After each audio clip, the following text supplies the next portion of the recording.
और वीडियो बनने के बाद भी बहुत बार सोचता हूँ कि क्या करूँ, मैं एडिट करूँ, डालूँ ना डालूँ। सोचते सोचते फिर बहुत सारा कुछ होते होते फिर सोचता हूँ कि जो होगा देखा जाएगा, इस तरह से सोच के फिर मैं एडिट करता हूँ, बनाता हूँ और अपलोड करता हूँ। हेलो एवरीवन, तो आज हम बात करने वाले हैं कि मैंने जो अपने बच्चे का पहली बार जब ट्रीटमेंट हुआ था क्लब फुट का, उसके बाद जब हमको पहली बार सूज दिया था पहनाने के लिए, तो 3 महीने के लिए देता है, 23 घंटे के लिए पहनाने के लिए। तो उस चीज़ को मैंने कैसे मेंटेन किया था, मैं किस तरह से उस प्रोटोकॉल को कैसे फॉलो किया था, क्या मैं कर पाया था कि नहीं कर पाया था। तो इस विषय में यार काफ़ी पेरेंट्स का भी मुझे कमेंट आ रहा है कि ये 23 घंटे वाला जो प्रोटोकॉल है आपने कैसे मैनेज किया था जब घर से बाहर जाते थे या कोई फंक्शन होता है या कहीं बाहर जाते हैं, तो उस टाइम आप क्या करते थे। तो ये मेरे से क्वेश्चन किया गया, तो मैं इसी विषय में आज वीडियो होने वाली है। तो वीडियो को पूरा अंत तक ज़रूर देखिएगा कि मैं कैसे मैनेज किया और किस तरह से मैं रखता था अपने बच्चे को। तो जब मेरे बेटे का फाइनल प्लास्टर कट हो चुका था, तो डॉक्टर ने हमें साफ साफ बता दिया था कि 23 घंटे तक पहनाना है बच्चे को जूते को, और दिन में 3 बार आपको मसाज करना है पैरों को ऊपर करके, जैसे भी है अभी करते हैं उसी तरह से मसाज करना था और 23 घंटे तक पहनाना है। तो इस तरह से डॉक्टर तो बोल दिया था। उसके बाद हम अपने बच्चे को लेकर आ जाते हैं घर। जो पहला दिन होता है उस दिन तो हम नहीं पहना पाते, क्योंकि उस दिन 12 बज जाते हैं घर लाते लाते। उसके बाद बच्चे को नहला धुला के फ्रेश करते हैं, क्योंकि जो प्लास्टर की वजह से स्किन जो होता है ना पूरा पपड़ी जम चुका होता है, तो उसके वजह से उस दिन कुछ नहीं किए। गर्म पानी से पोंछ पाछ के बच्चे को अच्छे से साफ़ किए और बच्चे को तेल लगाएं, मालिश किए। सब कुछ अच्छे से होने के बाद उस दिन हम ट्राई किए जूते पहनाने का, लेकिन पहना नहीं। अगले दिन से हम पहनाना शुरू किए थे। उस दिन हम बस ट्राई किए, छोड़ दिए। नेक्स्ट दिन से हम बच्चे को पहनाना शुरू किए। और मेरे बेटे का जो प्लास्टर जो खुला था, वो आखिरी प्लास्टर खुला था 11 नवंबर 2022 को। तो प्लास्टर खुलने के बाद हम धीरे धीरे जूते को पहनाना शुरू किए। तो शुरू में बहुत ज़्यादा रोता था बच्चा, उसको क्योंकि आदत नहीं था। प्लास्टर एक अलग था, क्योंकि प्लास्टर जब लगा था तो दोनों पैर अलग अलग थे। लेकिन अब जूते लगाने के बाद क्या हुआ ना, जैसे ही जूते लगाए तो दोनों पैर अटैच हो गया और दोनों पैर को साथ उठाता था और रखता था। इसकी वजह से बच्चे को दिक्कत होती थी, इस वजह से बच्चे ज़्यादा रोने लगे थे। तो मैंने क्या किया कि धीरे धीरे उसको 23 घंटा जो पहनाना था उसको कम कर दिया। मैं कोशिश करता था कि पहने रहे बच्चा, लेकिन जब ज़्यादा रोता था तो खोल देते थे। पहला दिन बिल्कुल नहीं पहनाए, बस ट्राई किए थे। नेक्स्ट दिन से कंटिन्यू पहनाना शुरू किए हम बच्चे को, और 1 हफ्ते तक इसी तरह से आदत बनने में लग गया। क्योंकि हमें भी परेशानी होती थी बच्चे को पहनाना खोलना। शुरू में हमें भी डर लगता था, क्योंकि बहुत ही छोटा पैर था, नाजुक था पैर, और उस टाइम जस्ट प्लास्टर खुला हुआ था तो और ज़्यादा सॉफ्ट हो जाता है पैर का मूवमेंट। तो इस वजह से बार बार लगाते थे, खोलते थे, उसमें भी हमें डर लगता था कि कैसे रहेगा नहीं रहेगा। तो 1 हफ्ते तक हमको परेशानी हुआ था जूते पहनाने में। जब प्लास्टर खुल गया तो उसी हफ्ते में मेरे बेटे का मुंडन भी था। घर में बहुत सारे गेस्ट आने वाले थे, तो इसकी वजह से हमें टेंशन हो रही थी कि मैं कैसे मैनेज करूँगा। कम से कम 2 से 3 दिन तक रहना था घर में, और यही बात सोच सोच के मैं टेंशन हो रही थी कि कैसे करें कैसे नहीं करें। और गांव में किसी को भी पता नहीं है, ना गांव में पता है, ना रिलेटिव में पता है, ना किसी को भी पता है। यहाँ तक कि क्लोज फैमिली तक को भी पता नहीं कि मेरे बेटे को क्लब फुट हुआ है, और आज तक भी पता नहीं है। इस तरह से मैनेज किया है मैंने, और इस वजह से हमें और ज़्यादा डर लग रहा था कि मैं कैसे मैनेज करूँगा घर जाने के बाद। फिर मैं घर गया और जूते खोल के गए थे, रात को गया था। मेरे बेटे का जब प्लास्टर लगना शुरू हुआ, वहाँ से लेके प्लास्टर कट होने के बाद से लेके जब मेरा बच्चे का मुंडन था, तब तक मैं फर्स्ट टाइम जा रहा था गांव, और तब तक किसी को नहीं पता था कि किस तरह से ट्रीटमेंट हुआ है, क्या क्या हुआ है मेरे बेटे के साथ। सिर्फ मेरी माँ को पता था क्लब फुट के बारे में, मेरी भाई और भौजाई को पता था, बस इतने लोगों को पता था, बाकी किसी को नहीं पता था। तो उनको ये सब मैंने कैसे हैंडल किया, मतलब किस तरह से प्लास्टर हुआ, कैसे कैसे कुछ हुआ, वो चीज़ किसी को नहीं पता, वो सिर्फ मुझे और मेरी वाइफ को पता है। उसके बाद जैसे ही घर पहुँचे, सब फैमिली वाले आए, मेरे बच्चे को गोदी लिए। जिनको पता था एक बार खोल के देखा, क्योंकि बहुत बेसब्री से इंतज़ार था। बच्चे से ज़्यादा इंतज़ार कर, जिसको पता था मेरे बेटे के बारे में, उसको मेरे बच्चे से ज़्यादा इंतज़ार था कि मैं उनको देखूं, एक बार कैसा है, पैर को देखूं। जैसे ही मैं गया घर, सबसे पहले मेरे से बच्चा लिया, उसके बाद पैर देखे गोदी में और सब कुछ देखें, बोला ठीक है। जिस रात को मैंने गया था उस रात को तो मैंने जूते पहना दिया था, क्योंकि अपने घर पे जब सब सो गए थे उसके बाद मैंने जूते को पहनाया। और सुबह सबसे पहले दरवाज़ा खोलने से पहले मैंने अपने बच्चे का जूते खोला और जूते को खोलने के बाद फिर मेरी माँ आई, मेरे बच्चे को लेके गया, और जो भी सारे प्रोसेस थे, सारे गेस्ट आए थे, बच्चे को देखा, एक हाथ से दूसरे हाथ, तीसरे हाथ, सारे सबके पास गया।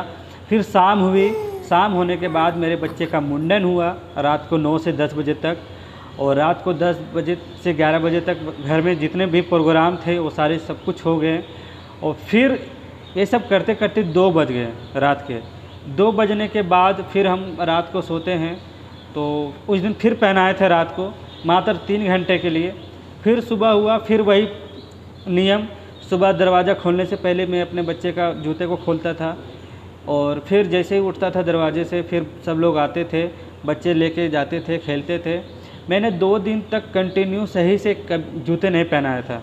इसीलिए मैं अपना गांव जाता हूं और ना ही अपना ससुराल जाता हूं, कहीं भी नहीं जाता हूं। मैं धनबाद में जॉब करता हूं, यहीं पे फिक्स कर लिया था, चाहे कुछ भी हो जाए, कितना बड़ा त्यौहार हो जाए, मैं घर नहीं जाऊंगा।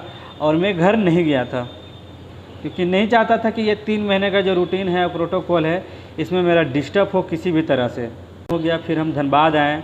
धनबाद आने के बाद फिर से मैं कंटिन्यू रहा। यहाँ पे कोई नहीं रहता है, यहाँ पे मैं और मेरी वाइफ सिर्फ रहते हैं, तो हम लोग को तो कोई टेंशन ही नहीं है। यहाँ पे दोनों आराम से फिर 24 घंटा का जो नियम था 23 घंटे वाला, वो पहना कर रखते थे। बस इसमें जो था 3 टाइम मसाज करने के लिए। लेकिन हाँ, जो 23 डॉक्टर तो हमें बता देते हैं कि 23 घंटे पहना कर रखना है, लेकिन इतना पॉसिबल नहीं होता है, क्योंकि जब भी जूते को खोलते थे 1 से 1.5 घंटे तक ऐसे ही चला जाता था। क्योंकि जब तेल लगाते थे तो पूरे बॉडी में लगाते थे, ऊपर से नीचे करते करते 1 घंटा उधर जाता था। फिर पैरों में मसाज करते थे, फिर वहाँ पे करने के बाद थोड़ा सा बच्चे के साथ खेलते थे। तो एक बार जूते खोलते थे तो 1 से 1.5 घंटा जाना ही जाना था। तो पूरी तरह से मान लीजिए 3 टाइम अगर तेल लगता था तो 3 बार से 1.5 घंटा मान के चलिए, तो 4 घंटे ऐसे चला जाता। तो 20 घंटे मान के चलिए, तो 20 घंटे फिर पहनाते थे ठीक से, 20 घंटे अच्छे से पहनाते थे। बच्चा छोटा था, ज़्यादा तंग भी नहीं करता था, तब तक आदत भी हो चुका था मेरे बच्चे का इसी तरह से। और जब हम कहीं बाहर जाना होता था, कहीं घूमने के लिए जाना होता था, जैसे मॉल हो गया, और कहीं शॉपिंग वगैरह करना होता था, मार्केट जाना होता था, तो उस टाइम क्या करते थे, सबसे पहले हम लोग रेडी होते थे। रेडी होने के बाद जब बच्चे का जब निकालने का बारी होता था, उस टाइम सिर्फ जूते खोलते थे, और जूते खोलने के बाद हम बैग में ले लेते थे। ज़्यादा समय तक हमको बाहर रहना था तो बैग में ले लेते थे जूते को, और जानते थे कि 1-1.5 घंटा के लिए अगर बाहर जा रहे हैं, 1.5 से 2 घंटे के लिए, तो जूते खोल देते थे। और जूते खोलने के बाद हम मार्केट जाते थे, मार्केट में घूम फिर के जो भी करना आता था, जो भी चीज़ हमें करना था वो करके फिर वापस हम घर आते थे। जैसे ही घर आते थे फिर जूते को पहना देते थे। तो इस तरह से बहुत बार होता था, हर हफ्ते कहीं ना कहीं जाना होता था। उसी पीरियड में घर में शादी भी था, तो शादी में जब हम घर गए तो उस टाइम हम सोचे नहीं थे कि ऐसा कुछ होगा। हम सोचे थे कि दिन भर घूम के आ जाएंगे, फिर उसके बाद फिर लगाएंगे। लेकिन वहाँ जाने के बाद क्या हुआ कि वहाँ रुकना पड़ गया, और उस दिन हम अपने बच्चे को फिर बिना जूते को रखे थे।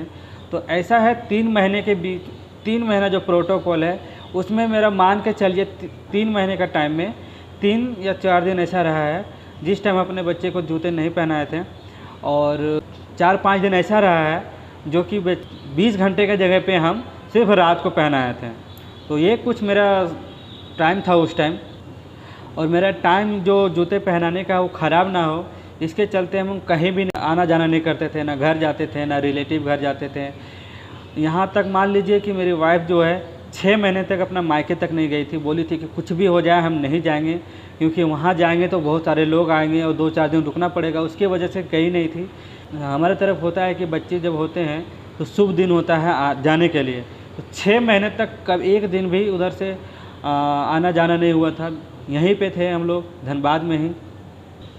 तो डॉक्टर तो हमें बोल देते हैं प्रोटोकॉल करना है, ये करना है, वो करना है, लेकिन ये हम फैमिली के साथ, पेरेंट्स के साथ बड़ा थोड़ा सा कठिन हो जाता है इस चीज़ को मेंटेन करने के लिए। हाँ, 2-4 दिन ऐसा होता है जो दिक्कत आती है, कहीं मार्केट जाना रहा, फैमिली में किसी का शादी है, या घर में कोई आ रहा है, नए मेहमान आ रहे हैं, उस टाइम दिक्कत होती थी। तो हमारे साथ ये सारी समस्याएं थी, और ये सिर्फ मेरे साथ नहीं है, हमको लगता है ये मैक्सिमम लोगों के साथ ऐसा होता है। क्योंकि जब कहीं बाहर जाना होता है तो वो चिंता में आ जाते हैं कि क्या करें, कैसे मैनेज करेंगे। हर तरह के लोग होते हैं और सबको ये दिखाने में अच्छा भी नहीं लगता है। और मेरे साथ ऐसा था कि मेरे बेटे को क्लब फुट हुआ है, वही चीज़ किसी को नहीं पता था कि इनके बेटे को कुछ भी प्रॉब्लम हुआ है। क्योंकि जब मेरा हॉस्पिटल से लेके जो 1 महीना का जर्नी है वो भी मेरा बहुत कठिन रहा है। मैं कैसे कैसे मैनेज किया हूँ, कैसे कैसे छिपाया हूँ। अगर मौका मिलेगा तो उसके बारे में बात करेंगे किसी और वीडियो में। और हॉस्पिटल में जब हुआ था मेरा बच्चा, उस टाइम मेरे साथ सिर्फ मेरी माँ थी और कोई नहीं था। तो मैंने माँ को तो पहले ही मना कर दिया था कि किसी को बताना नहीं है ये सब के बारे में, और इसी तरह से ढक के रखा करते थे। 1 महीने जैसे हुआ मैं धनबाद आया। धनबाद में आने के बाद मैं यहाँ से ट्रीटमेंट शुरू किया, और ट्रीटमेंट जितना भी दिन का प्लास्टर था वो मैंने खुद अकेले बिताया है। उस टाइम मैं और मेरी वाइफ अकेले बिताया है। उसके बाद जूते का जो टाइमिंग है उस टाइमिंग को भी मैं खुद बिताया हूँ अकेले। कहीं भी आना जाना होता था जूते को खोल देते थे। तो इस तरह का मेरा जर्नी रहा है। और जब भी फेस्टिवल आता था तो मुझे बहुत टेंशन हो जाती थी, क्योंकि मेरे जो अपने दोस्त लोग हैं वो फ़ोन करते थे कि तुम कब आ रहा है, कब आ रहा है, ऐसे बोलते थे। तो मैं उनको मना करता था कि मैं अभी नहीं आ पाऊँगा। चाहे दुर्गा पूजा हो या 1 जनवरी हो या मकर संक्रांति हो, जितने भी त्यौहार आए थे उसके बीच में, या किन्हीं का शादी भी था दोस्त का, तो मैंने उनको मना कर दिया था कि मैं नहीं आ पाऊँगा, ऐसे ऐसे बात है, मुझे यहाँ बहुत ज़्यादा काम है, छुट्टी नहीं दे रहा। इस तरह का बहाना बनाता था। सारे लोग बोलते थे कि यार तुम्हारे सबसे बड़ा काम हो गया है, ऐसे हो गया, वैसे हो गया, सब कुछ छुट्टी है, हर जगह दुर्गा पूजा में छुट्टी रहता है, तुम्हारा छुट्टी नहीं रहता है। तो मैं कुछ ना कुछ बहाना बना देता था। इसके चलते सारे दोस्त लोग को लगने लगा था कि तुम बदल चुका है, तुम अब जब से बच्चा हुआ है तब से तुम बात नहीं करता है। और मैं कहीं बात करना छोड़ दिया था। हाँ, दोस्त लोग का कॉल आता था, मैं रिसीव करता था, बात करता था, सब कुछ करता था, लेकिन खुद से इधर से फ़ोन करना बंद कर दिया था। कहीं बात नहीं करता था, ना फैमिली में, ना कहीं रिश्तेदार में, ना दोस्त के साथ। सबको लगने लगा था कि वो बदल चुका है, धनबाद गया है, कमाने लगा है, ये करने लगा, वो करने लगा। इस तरह का बहुत सारा बात उठने लगा था, लेकिन मैंने सब कुछ इग्नोर कर दिया था। उस टाइम पे किसी का नहीं सोचता था। बस मैं सोचता था कि बस मैं यहाँ पे हूँ और मुझे किस तरह का ख्याल रखना है, क्या करना है, सिर्फ ये सोचता था। बाकी हर चीज़ को मैं छोड़ चुका था और अपने बच्चे पर ध्यान देता था मैं। और ये सारे मैं वीडियो बनाता हूँ तो मुझे टेंशन होती है कि कहीं हमको, मेरे दोस्तों को, मेरे फैमिली के और किसी को पता ना चले। इस वीडियो को जब देखेंगे तो लोग क्या सोचेंगे, क्या कहेंगे, इसकी मुझे बहुत चिंता रहती है, बहुत टेंशन रहती है। अपलोड तो करता हूँ, लेकिन अपलोड करने के बाद मैं सोचने लगता हूँ, और इसी वजह से मेरी वाइफ बहुत मना करती है, बहुत डांटती है कि मत डाला करिए। कभी अगर पता चला तो 1000 तरीके से सवाल पूछेंगे, आपको फ़ोन करेंगे कि कब हुआ, कैसे हुआ। और मान लीजिए कि अभी 1.5 साल प्लस 19 महीना होने वाला है, और 19 महीने में किसी को कानो कान तक खबर नहीं है। जब पता चलेगा तो उनको भी शौक लगेगा कि क्या हुआ था, कैसे हुआ। मेरे अपने दोस्त बोलेंगे कि यार तुम हमको नहीं बताया, ऐसे नहीं किया। फैमिली वाले में भी बोलेंगे कि इस तरह का हुआ। और आपस में भी बहुत, जो अगर मुझे नहीं बोल पाएंगे, आपस में एक दूसरे से बहुत सारे बात करेंगे कि ऐसे हुआ, वैसे हुआ। और ये सारी चीज़ें हैं, हमें सोच के हमें डर लगता है, और सोचता भी हूँ कि क्या ये सही रहेगा कि गलत रहेगा। तो सच कहें तो अभी भी ये सब वीडियो बनाने का मन नहीं होता है, ना डालने का मन करता है। लेकिन जब हम आप लोग का कमेंट पढ़ते हैं और कमेंट आता है, और जब नीड होता है, जैसे हम सोचते हैं कि बहुत एक अकेला मैं नहीं हूँ यहाँ पे, इस तरह का मतलब जो जर्नी हो रही है, मेरे जैसे बहुत सारे लोग हैं जो इस तरह से संभल रहा है या फिर अपने बच्चे के साथ केयर कर रहे हैं, और बहुत सारे लोग हैं मेरे जैसे। तब जाके मुझे थोड़ी सी हिम्मत मिलती है और मैं वीडियोज़ फिर बनाता हूँ। और जब आप लोग का कमेंट आता है कि क्या करें, नहीं करें, या आप कैसे करते थे, तो यहाँ से मुझे मोटिवेशन मिलता है कि मैं और बनाऊँ। जब पता चलेगा तो चलेगा, जो होगा देखा जाएगा। ये सारे माइंड में रख के मैं सारे वीडियो बनाता हूँ और अपलोड करता हूँ। और मैं यही चाहता हूँ कि मेरे फैमिली, मेरे दोस्त, मेरे और कहीं किसी के पास ये वीडियो ना जाए। बस जिन्हें नीड है मेरे वीडियो का, उन्हें तक जाए ये वीडियो। और पता नहीं, कभी ना कभी तो जानेंगे ही। जितना अगर इस तरह का वीडियो अगर बनाते रहें तो कभी ना कभी पता तो चलेगा ही चलेगा। कोई ना कोई वीडियो ऐसा होगा जो उन लोगों को, मेरे घर, गांव, मेरे फैमिली, दोस्त के पास चला जाएगा। और एक फैमिली, एक दोस्त, एक किसी जान पहचान के पास ये वीडियो जाएगा, वहाँ से पूरे फैमिली, पूरे दोस्त, मेरे पूरे जितने भी सारे लोग हैं मेरे सर्कल में, सबको पता चलेंगे। ये तो मुझे पता है कि नहीं, एक लोगों को भी पता चलेगा तो सबके पास चला जाएगा। तो ये सारी चीज़ें होती है जो अभी वीडियो बना रहा हूँ, फिर भी मेरे माइंड में चलता रहता है। और वीडियो बनने के बाद भी बहुत बार सोचता हूँ कि क्या करूँ मैं, एडिट करूँ, डालूँ ना डालूँ। सोचते सोचते फिर बहुत सारा कुछ होते होते फिर सोचता हूँ कि जो होगा देखा जाएगा। इस तरह से सोच के फिर मैं एडिट करता हूँ, बनाता हूँ और अपलोड करता हूँ। और आप लोग को लग रहा हो कि मैं डेली यहाँ सीढ़ी पर देख सकते हैं, सीढ़ी के पास वीडियो बनाता हूँ बैठ के, ये सीढ़ी है। तो यहाँ कौन सा जगह है, कहाँ पर है, और यहाँ पे बैठ के रोज़ वीडियो बनाता हूँ कि तो यहाँ पे क्यों बनाता हूँ यहाँ पे। तो ये ऐसा इसलिए है कि मैं जॉब करता हूँ और जॉब पीरियड में हूँ, अभी ड्यूटी आवर में हूँ, और मेरा 10 बजे से लेकर 9 बजे तक ड्यूटी रहता है। उसके बीच में ही थोड़ा सा समय ढूंढ के निकालता हूँ, भाग के आता हूँ सीढ़ी के पास और यहाँ पे मैं वीडियो बनाता हूँ। और मेरा जॉब वाला प्लेस है ये वाला,